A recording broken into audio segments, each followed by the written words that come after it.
Florian Gallo.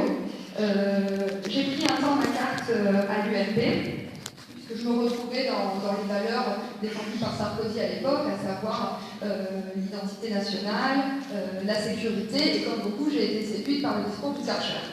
Et comme beaucoup, j'ai aussi été déçue par le discours du Karcher, si bien qu'en 2012, quand il a fallu que je fasse mon devoir de citoyenne, je me suis dit, bon, pour qui est-ce que je vais voter ?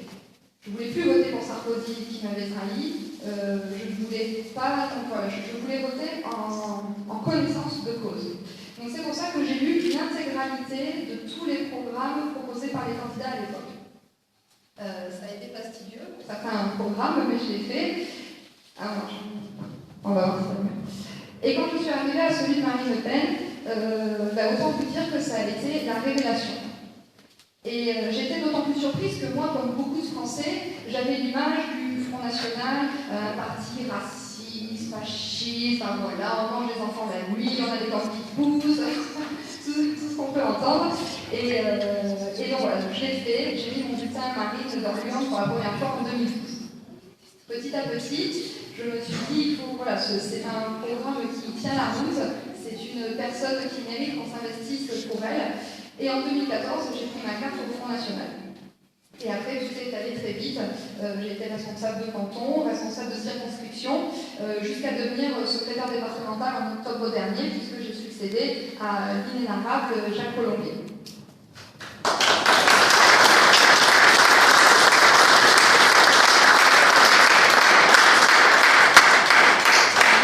J'ai par ailleurs été élue en janvier 2015 conseillère régionale. Donc à la région Nouvelle-Aquitaine. C'est un mandat épanouissant, mais qui vous donne le cuir très dur, puisque je suis donc dans une assemblée de 183 élus, assemblée pléthorique, si je puis dire, de 183 élus, face à M. Alain Rousset, et j'expliquerai pourquoi, tout à l'heure, je peux le remercier de m'avoir donné cette force, puisque quand on doit faire une intervention en séance plénière devant 182 personnes, face aux députés et présidents du Conseil régional Alain Rousset, il faut quand même être bien accroché.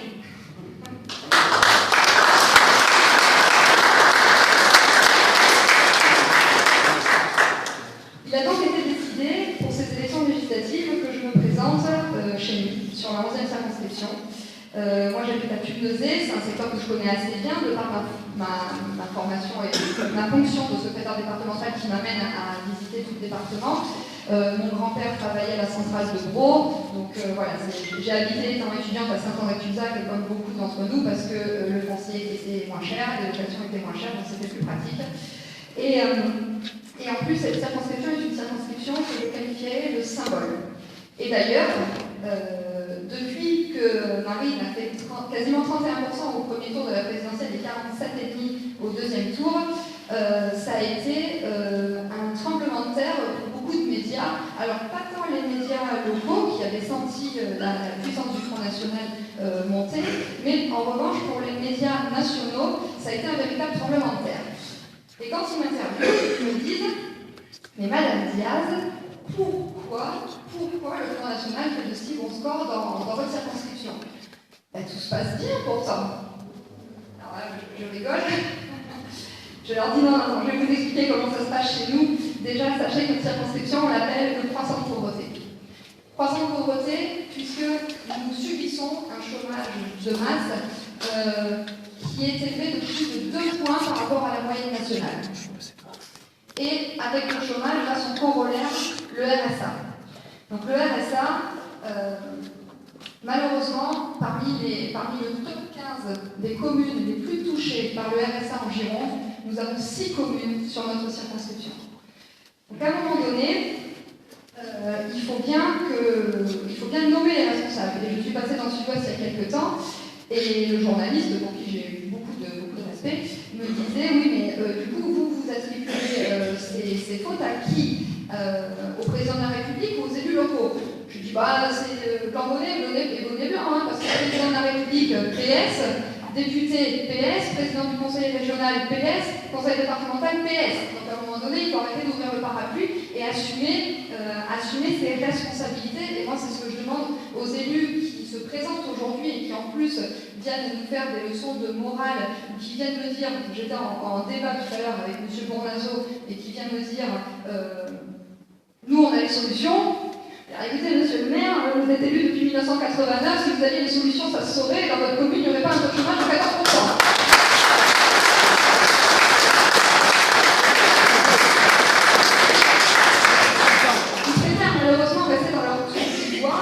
Et ne pas voir ce qui se passe. Et là, c'est pas moi qui le dis, c'est carrément M. Plisson qui est passé sur BFM il y a quelques semaines et qui disait quand même, les gens, ils préfèrent regarder la télé, il ferait mieux d'arrêter de regarder la télé et de regarder tout ce qu'on fait pour eux.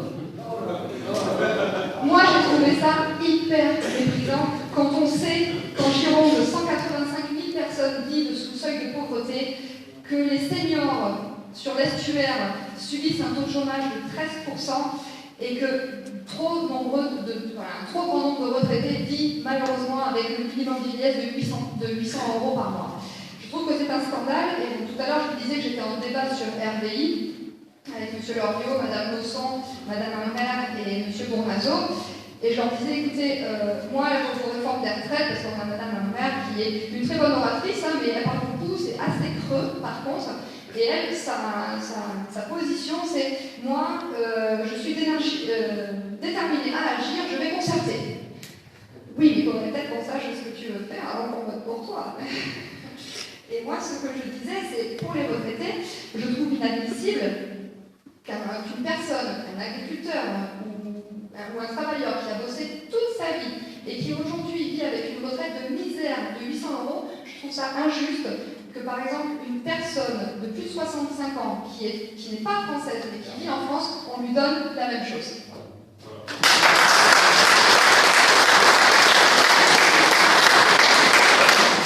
Alors nous, qu'est-ce que nous proposons? Bien que faire le diagnostic, c'est soigner à moitié le malade, à un moment donné, il faut faire des propositions. Et moi, du coup, nous avons au Front National des propositions très concrètes en termes d'économie, qui sont des propositions de bon sens. Déjà, moi je voudrais que nous appliquions la priorité nationale et le patriotisme économique. Parce que je ne vois pas pourquoi l'argent public français, donc c'est-à-dire payé par nos impôts, servirait à subventionner des entreprises étrangères. Et là, je ne parle pas dans le vent. Nous avons face à nous Mme Lacoste et M. Loriot, tous les deux conseillers départementaux, et le conseil départemental vote depuis 2015 une subvention de 13 600 € pour subventionner la cerise griotte de Serbie. Dans le but de la réimporter en Gironde pour développer les échanges commerciaux. Donc nos agriculteurs, non seulement déjà l'argent des Français part à l'étranger, en plus nos agriculteurs sont doublement victimes parce que non subventionnés eux et en plus mis en concurrence déloyale. Et pire que ça, nous avons des lois aujourd'hui, et là, nos amis agriculteurs vont savoir de quoi je parle, il y a un produit qui s'appelle le diméthoate. Pour faire simple, c'est un produit pour éloigner les mouches qui vont manger les cerises, par exemple. Et la France interdit l'utilisation de ce produit. Par contre, elle l'autorise. Vous avez des producteurs en Turquie qui passent par d'autres pays européens et finalement, ces mêmes cerises avec ces mêmes produits se retrouvent sur nos étalages. Donc nous sommes clairement dans une situation de concurrence déloyale qui est intolérable. Et ce n'est pas le seul exemple. J'étais il y a 2 semaines à la Foire internationale de Bordeaux, je me baladais dans les allées et je me suis arrêtée au stand de Candilla, pour ne pas le nommer, et j'ai discuté avec la commerciale qui me disait oui, nous on aimerait bien travailler un peu plus avec les collectivités, etc. Je lui ai dit écoutez, moi je suis tout à fait d'accord avec vous, je suis conseillère régionale. Elle me dit ça serait peut-être bien de dire au conseil régional qu'ils prennent notre pied au lieu d'en faire venir d'Allemagne.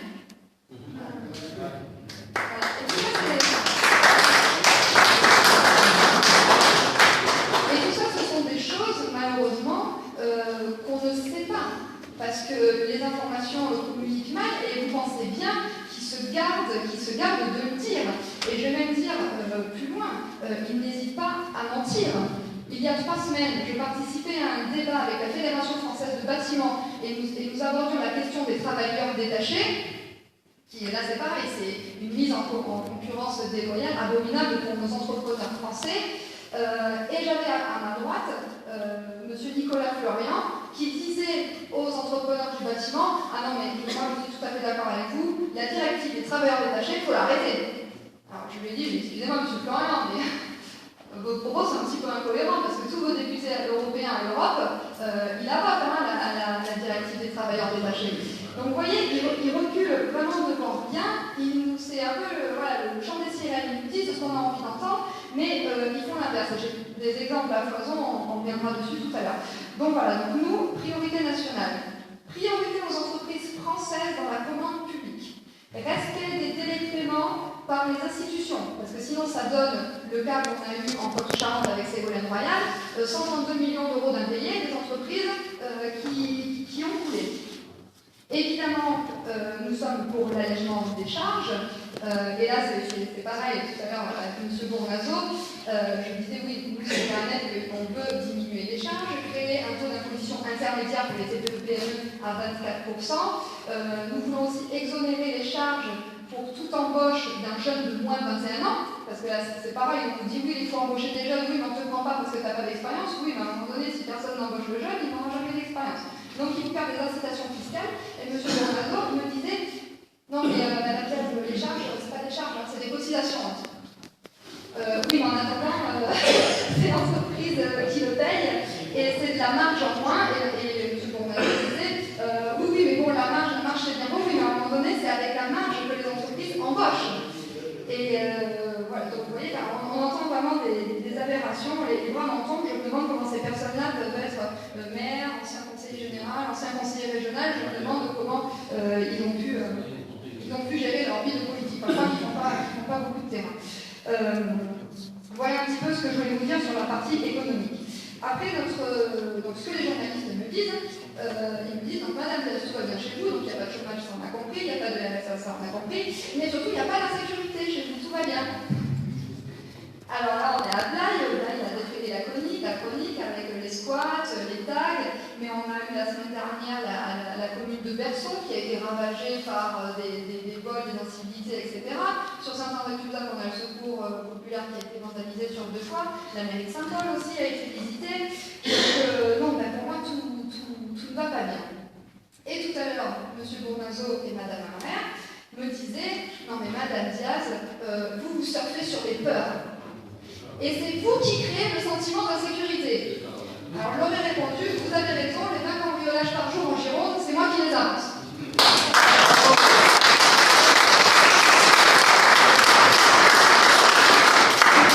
Donc nous, qu'est-ce que nous proposons pour arrêter ce fléau de l'insécurité? Évidemment, de recruter des policiers et des gendarmes qui avaient été supprimés sous le mandat de Sarkozy.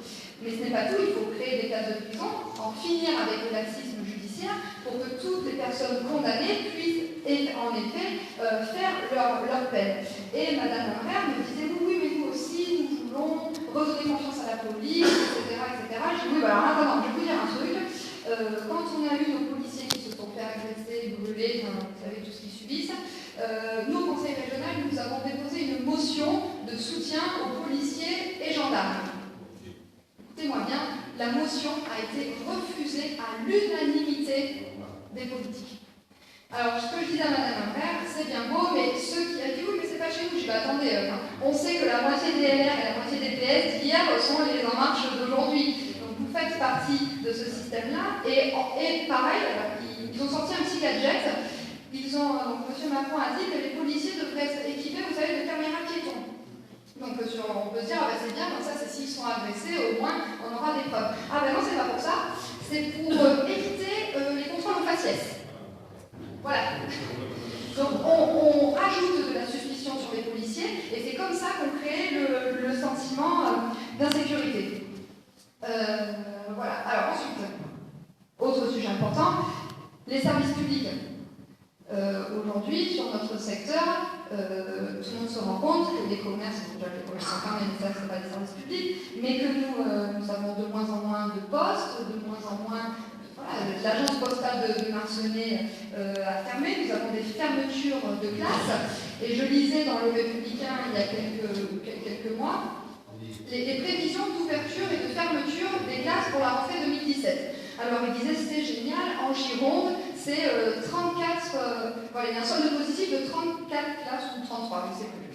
Voilà, c'est 67 ouvertures et 33 fermetures. Donc on se dit, bah, c'est vachement bien, le solde positif pour le département, il est de 34 classes. Donc moi je me suis dit, ah bah c'est cool, je vais regarder chez nous où est-ce que ça ouvre. Et ben en fait chez nous c'est 4 fermetures et 3 ouvertures. Ça fait pour nous -1. Voilà. Et après on nous dira que l'engagement du président et que l'engagement du Parti Socialiste, ça a été de mettre l'école au cœur de ses préoccupations. Moi j'ai juste envie de leur rappeler que le ministre qui a supprimé la bourse au mérite des jeunes étudiants, eh ben c'est M. Payan, socialiste.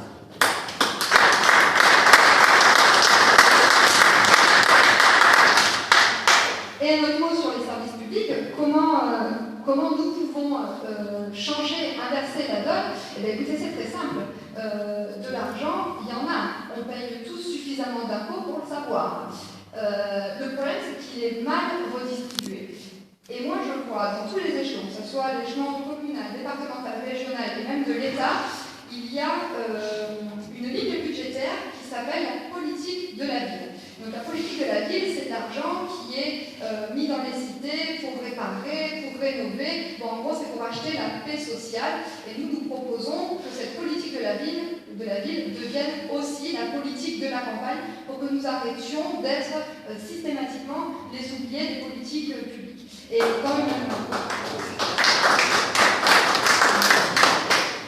dans le même style, je vais vous parler des déserts médicaux. On sait tous que pour avoir rendez-vous avec un généraliste ou un spécialiste, en ce moment, il y a des semaines, voire des mois d'attente. Et ce n'est pas une impression, puisque normalement, pour la moyenne nationale, c'est environ un médecin pour 760 habitants. Nous, dans le Blayais et dans le canton de Bourg, nous sommes à un médecin pour 1200 habitants. Donc on est une fois de plus très très loin. En fait, c'est pas compliqué. Nous, on est toujours en noir. Voilà. On est en noir parce que c'est là où il y a le plus de RSA, là où il y a le plus de chômage, là où il y a le moins de médecins. Et il faudrait qu'on se contente de ça sans bouger. Alors nous, qu'est-ce que nous proposons pour, une fois de plus, inverser la donne? Nous voulons augmenter le numerus clausus, faire des incitations fiscales pour les médecins retraités qui voudraient s'implanter, continuer leur activité en campagne, et obliger un passage en campagne pour les médecins qui font leur stage de fin de cursus. Donc vous voyez, ce sont des choses quand même plutôt pas compliquées à mettre en place, peu coûteuses, mais qui peuvent changer véritablement notre quotidien. Il faut juste que les élus aient envie de changer les choses. Un petit mot aussi sur l'identité, parce que ça c'est très important. Donc les journalistes me disent oui, mais Malastia c'est quand même le Front National et quand même eurosceptique. Pourtant ici il n'y a pas de question d'Europe. Mais dites pas ça à mes amis chasseurs. Parce que les pauvres chasseurs qui subissent tous les ans, sans avancement, la directive oiseau, je vois bien qu'ils sont très embêtés. Et moi je me souviens, c'était il y a à peu près 2 mois, je suis partie à l'Assemblée Générale de la Fédération des Chasseurs de Gironde qui se tenait à Bazas. Et sur les parvis, nous avions un superbe tract d'Emmanuel Macron qui disait l'identité, les valeurs, les traditions, moi je suis pour, etc. Puis on fera une grande concertation, comme Madame Ambrère dit tout le temps, et on trouvera des solutions ensemble. Alors la solution, il l'a trouvée, il a mis Nicolas Hulot, ministre de l'Environnement.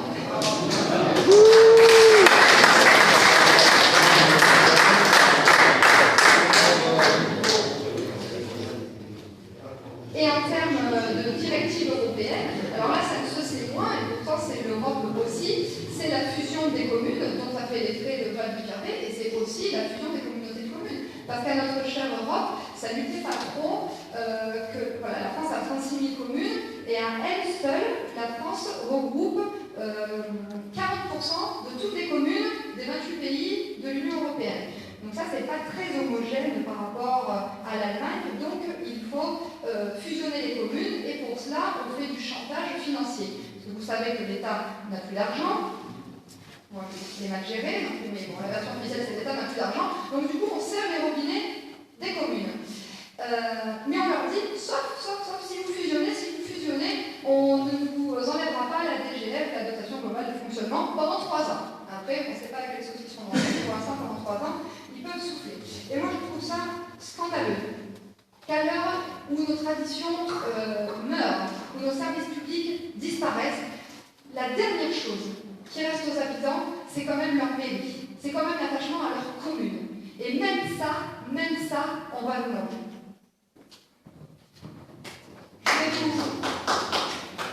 Je ne veux pas être trop longue, mais c'est vrai qu'il y aurait tellement à dire. Je veux juste vous toucher un petit mot quand même d'un sujet très local, c'est le nucléaire. Donc nous, évidemment, nous avons réalisé de gros scores aux alentours de Bourg-Saint-Louis et pour cause. Nous sommes les seuls à défendre le nucléaire, qui est une énergie qui nous permet d'avoir notre indépendance énergétique, contrairement à M. Macron, qui lui souhaite diminuer de 50% sa dépendance énergétique au nucléaire d'ici 2025. Moi, je pense que ce n'est pas une solution raisonnable, puisqu'aujourd'hui, nous pouvons investir dans le grand carénage, nous pouvons avancer sur le projet ITER, qui nous permettra d'avoir une énergie nucléaire propre et sûre.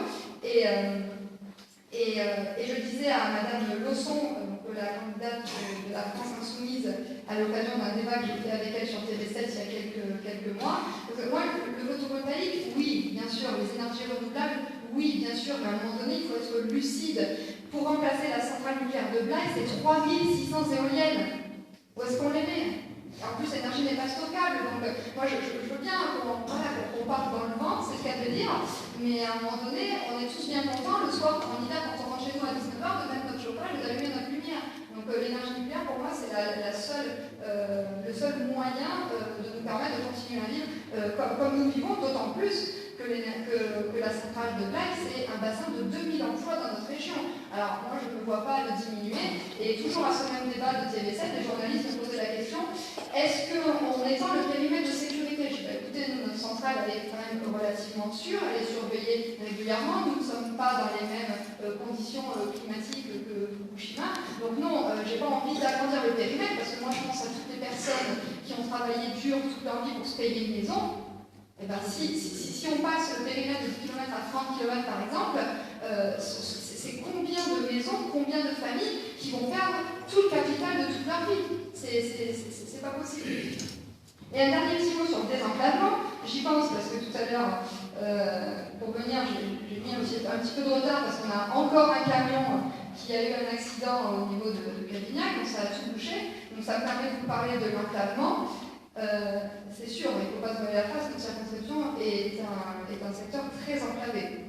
Moi, j'habite à Cubnezé, quand je pars travailler à Bordeaux, bientôt je mettrai plus de temps pour faire Cubnezé-Bordeaux que pour faire Bordeaux-Paris avec la LGV.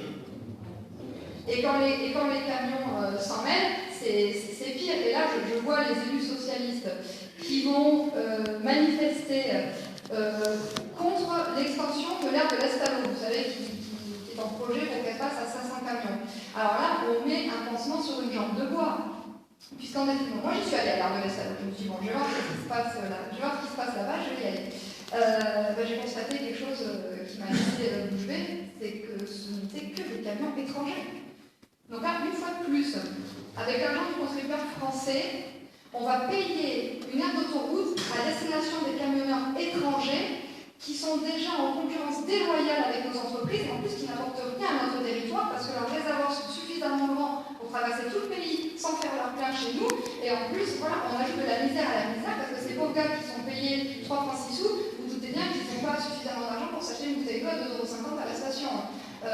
Voilà, donc à un moment donné, il faut être réaliste, arrêter cette concurrence déloyale, proposer des mesures dissuasives pour empêcher ces camions d'emprunter et de détruire nos routes, et pourquoi pas les obliger à prendre par exemple la 10, ça leur permettrait de payer le péage. Et un dernier petit mot aussi sur le désenclavement, la ligne Blaye-Saint-Marien, alors ça fait trop longtemps, hein, ça fait 20 ans qu'on entend qu'il faut la remettre en circulation. Toujours pareil, à TV7, on me demandait voilà, la ligne, vous êtes pour, vous êtes contre? Ben oui, évidemment, je suis pour. Tout ce qui peut contribuer au désenclavement de notre territoire, évidemment, je suis favorable. Mais ça fait quand même 20 ans qu'on entend ça.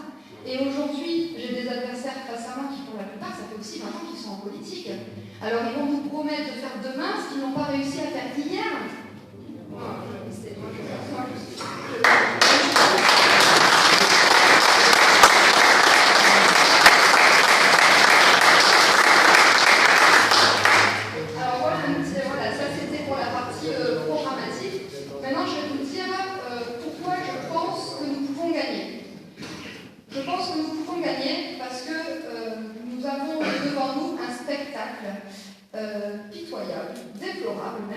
bien, avec une multiplicité de candidats qui ne sont même pas là pour défendre leur projet, mais pour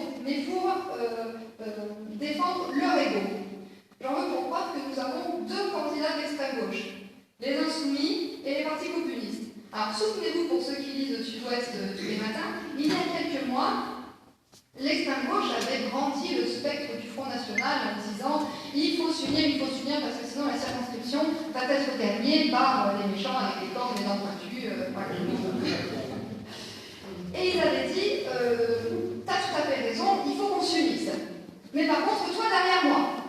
Et l'autre avait répondu moi aussi je suis tout à fait d'accord qu'on s'unisse, par contre c'est toi qui viens derrière moi. En définitive, pas d'accord possible, nous avons deux extrêmes gauches. Au Parti Socialiste, alors là c'est encore pire. Monsieur Bournazo voulait être candidat.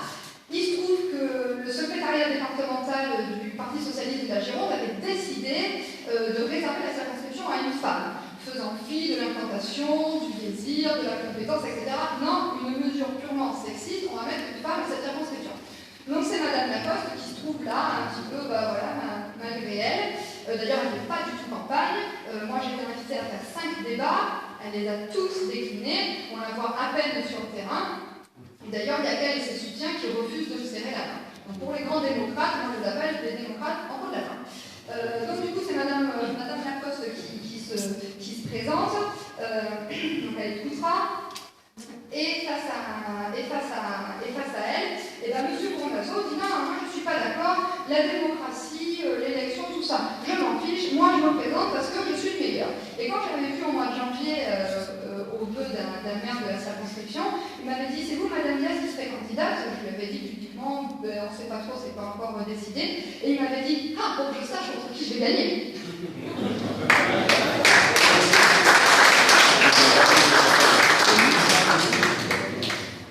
Et alors, chez Macron, c'est le pompon. On avait M. Loriot, qui l'année dernière devait être candidat moderne, mais qui a senti le vent tourner, qui a dit non, mais ça serait quand même mieux que je sois chez Macron. Donc il avait postulé pour être investi chez Macron. Moi, je l'ai vu à la commémoration du 8 mai à Carteleg. Il se tenait droit comme un lit, fier comme un député, il manquait plus que l'écharpe. Et il avait dit, moi, je me soumettrai à la décision de la Commission nationale d'investiture. Il avait oublié de préciser, sauf si c'est pas moi qui suis investi.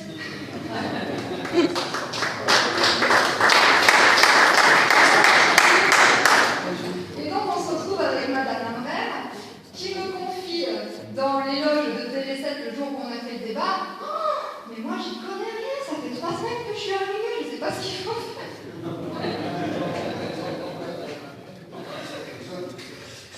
Donc c'est quand même, c'est malheureusement, c'est quand même triste pour la démocratie, quoi. Parce qu'on voit qu'en définitive, les seules choses qui les intéressent, c'est eux, leur petite baronnie, et à un moment donné, il faut que ça s'arrête, d'autant plus qu'il y a des candidats qui se présentent, sachant qu'ils ont une incompatibilité de mandat. Parce que vous savez, à partir du mois de juin, on ne pourra plus être maire et député. On a quand même 3 candidats qui sont maires et qui veulent être députés. M. Bournazo, M. Valdez et Mme Conjoubert, des Républicains. Alors moi, je me pose une question quand même grave. C'est est-ce qu'ils se présentent en sachant qu'ils ne vont pas gagner ou sinon, est-ce qu'ils se présentent en connaissance, en sachant qu'ils trahissent leurs promesses de campagne, puisque tous, en 2014, avaient dit « moi, je me consacrerai uniquement à mon mandat ». Et comme il est dit. Donc voilà. Et en plus, dans tout ça, le journaliste ce matin à RBI me disait oui, il y a quand même une multitude de candidats sur cette circonscription, ça fait quand même beaucoup. Donc moi j'ai dit écoutez, je vous arrête, il y a 2 candidats, il y a moi, qui est ma ligne claire, et après il y a tous les autres qui avaient le droit d'avoir un contre moi.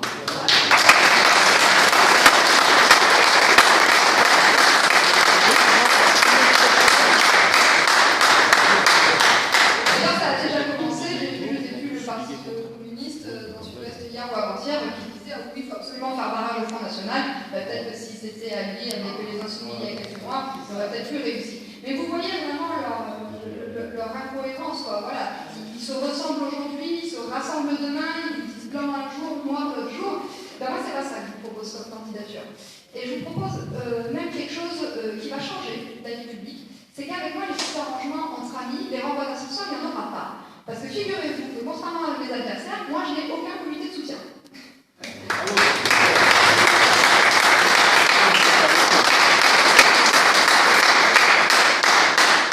Je n'aurai personne à remercier, et je me battrai avec une seule motivation, c'est l'intérêt général. Et comme je dis, même aux personnes qui ne pourraient pas forcément adhérer peut-être à toutes mes propositions, qui me semblent quand même des propositions de bon sens, je leur dis, bon écoutez, même si vous n'êtes pas tout à fait d'accord avec moi, ce qui est important c'est quoi? C'est qu'on mette fin au chômage, c'est qu'on stoppe voilà, la catastrophe du RSA, qu'on relance l'économie, qu'on participe au désenclavement. Honnêtement, je leur demande, comment pensez-vous y arriver? Oui, il faut qu'on parle de nos problèmes. D'accord, mais qui est le mieux placé pour faire entendre vos problèmes? Est-ce que c'est un député gauche ou Macron qui va se noyer dans la masse de 200 ou 300 députés? Est-ce que ce n'est pas plutôt un député Front National qui aura toute la lumière sur lui? Parce qu'on sait très bien qu'on est scruté à la loupe. Regardez nos maires, d'ailleurs qui font un excellent boulot, regardez nos maires, regardez nos députés comme ils sont scrutés. Donc moi c'est pour ça que je sais que je me présente, parce que je sais que je n'aurai pas le droit à l'erreur. Et je ne suis pas une candidate touriste, je n'ai pas déclaré ma candidature comme certains 2 jours avant la fin du dépôt officiel. Je sais pourquoi je viens me battre, je sais pour qui je viens me battre aussi, et je pense que c'est ce qui fait toute la différence avec mes adversaires. Donc c'est pour ça que j'ai envie de vous dire, faites-moi confiance, faites confiance à la jeunesse, faites confiance au progrès, faites confiance au dynamisme, et je pense qu'ensemble, sans renvoi d'ascenseur à droite et à gauche, nous pouvons faire vivre notre patriotisme.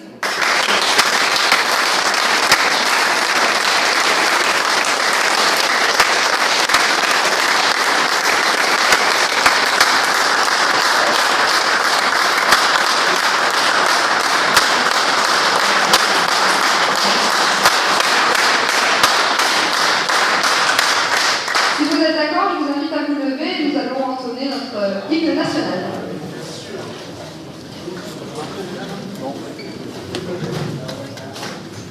Allons prendre la patrie, le jour de gloire est arrivé.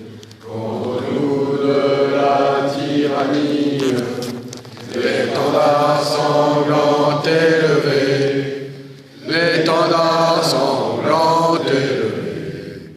Entendez-vous dans nos campagnes mugir cette féroce soldat?